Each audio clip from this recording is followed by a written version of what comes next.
So here we got the big girl back in the shop. Got the hay spear on it. I had to back it out and clean up the shop some. Kind of clean up this war zone of stuff I got. A 25 by 25 shop with about 20 years worth of tools packed in here. Doesn't make for easy access sometimes. I had to shove this over as far as I could to the west wall. So I got some walking space in here. Get in here and start working on this thing again.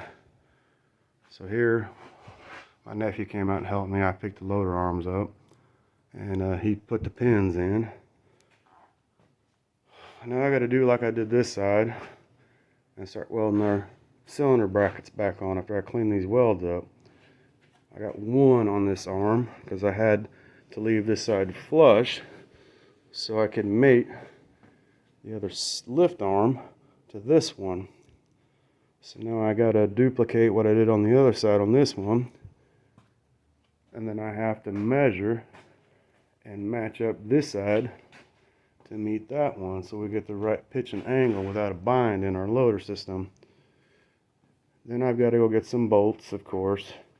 Most of these old bolts I've taken out have been so rusted they either broke or I had to grind the heads off to get them out so we can put a cross piece in.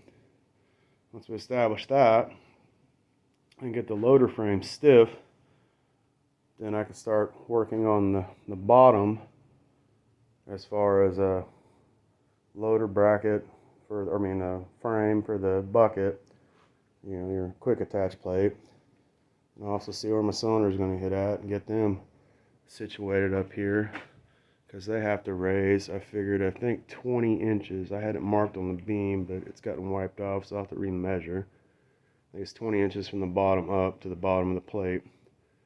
And it puts me at 24 on the top. And then that should give me the right angle to clear my steering on this front end loader. Like I said, this was made for a 50s era tractor, and I've modified it, heavily modified it, to fit the 70s International. Because these posts here were originally supposed to bolt to your end of your tractor, and the pipes mounted midsection front, according to how the plates landed on the framing of the old tractors. So I've had to make everything fit this. And so it's been pushed forward and then cut down to minimize and make it so you can work it from the driver's platform. Otherwise, we would not be able to work on this tractor, being this has the saddle tank in the rear and the fender set up on it. You would have to remove all that to engage the rear platform and narrow it up, and then you would have to be able to climb on the back of this tractor, which is not permittable with all the stuff in behind. So like I said, we had to adjust everything to make this come out the way it's going to come out. The grill is out. It's got the old plastic grill's cracked up. I'm going to take and order a new grill for it later. I thought about making one, but that's just, it's cosmetic, but there's just less stuff I want to get involved in. I've got this loader to finish out. I need this tractor to work with. I got to be able to put stands behind this to unpin it, take it off, to where whenever I need to move a bale of hay, I don't have to fight with everything. I've got to get a set of replacement rims. This one's really not too bad on the rear. It is rusted out around the valve core. I could probably just patch it, but at the same point in time, if I'm going to buy one, I'll just buy a matching set, be done with it. I know they'll last for eons and I won't have to worry about it again. It's not an optical illusion. One rear tire is taller than the other one. It was the way it was when I got it. It's got a half-sized tire, bigger than the other side, so it does kind of jog it. But as far as we're concerned, it's going in grass. It's not on the road all the time. Everything's staying lubricated. This is the reason why we're going to order rims for it. This one has been ate completely up, and I don't know how much longer it would last putting weight on it, especially doing loader work. I don't want to take the chance of blowing a tire, so we will replace this rim for sure. and start fresh. This is no show tractor. It is something I purchased to do pretty much, you know, whatever I needed out here. Same with this loader.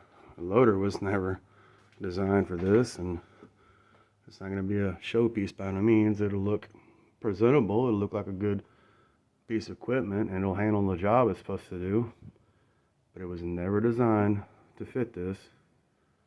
And being said, you know, there's a lot of touch-up work I have to do to things to make this more appealing. As you can see, someone had cut and raised the bar up to clear hood on an old tractor they had on at one point, which they did a pretty good job at, but they left the ends open.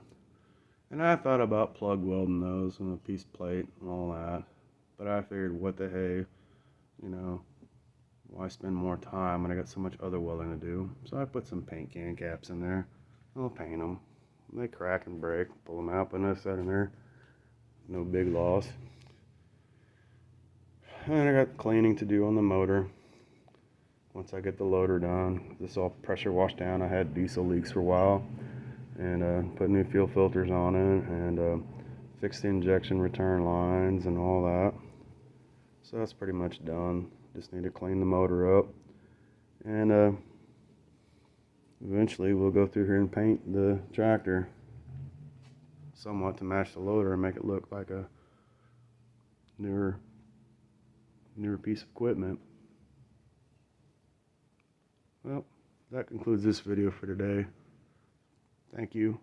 I will come back when we got some work going on, and I got somebody kind of come out here and assist me and kind of film, so I'm not juggling all this at one time.